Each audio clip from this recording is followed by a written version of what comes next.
Congressman George Santos is denying new claims that he participated in drag performances while in Brazil. It's just the latest accusation about the lawmakers' past that has come under intense scrutiny. NBC News congressional correspondent Julie Tsirkin joins us now from Capitol Hill with more. So, Julie, good morning here.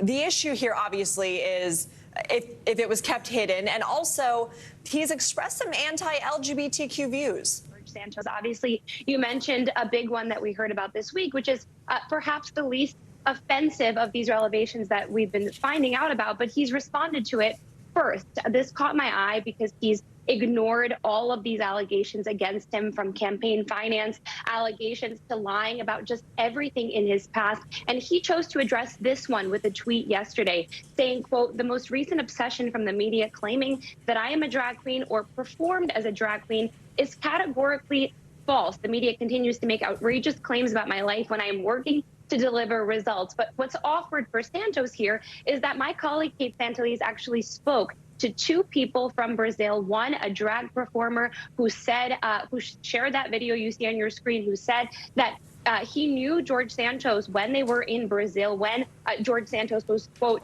trying to be a performer, but didn't have what it takes. You see the journalist there interviewing him. That's actually someone that my colleague spoke to as well, who reaffirmed that that is, in fact, Santos in 2008 in Brazil, during Brazil's first Pride March, going out there trying to perform in drag. Santos denying it. And you mentioned how this ties into his anti-LGBTQ legislation, something that he's called for during the campaign. He aligned himself with the Don't Say Gay bill in Florida, even saying that as a proud gay man, he doesn't believe that students should be taught sex or sexual orientation in schools. He's definitely aligning himself with the hard right in his party as well. We saw him interacting with Matt Gaetz, for example, in the congressional chamber.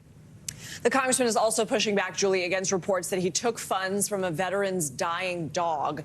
GoFundMe has already banned Santos from the platform. What more do we know about these claims and how he has responded? Yeah, this is just another stunning allegation, and one that's pretty tragic. I mean, this veteran, Richard Osthoff, he's from New Jersey. He said that in 2016, he was living on the side of the road with his dog that was helping him get around. You see a picture of it on your screen there. The dog developed a life-threatening tumor, and he turned to a pet shelter, which at that time, Santos, going by the name of Anthony DeVolder, owned and ran, and he turned to him for help. Santos helped him raise money, but unfortunately swindled him out of $3,000, according to this veteran that NBC News spoke to as well. Santos, by the way, responded to that allegation later in the day yesterday, saying, quote, "The report that I would let a dog die is shocking and insane. My work in animal advocacy was a labor of love and hard work. Over the past 24 hours, I have received pictures of dogs I helped rescue throughout the years, along with supportive messages." We asked his office why the drag comment, for example, is the one that he chose to respond to first. Also, why they're choosing to respond to everything in drips and drabs instead of talking to the media and addressing it all at once. But as you can see, he continues to deny these allegations, but more and more are coming out against him. Julie Tsirkin, thank you.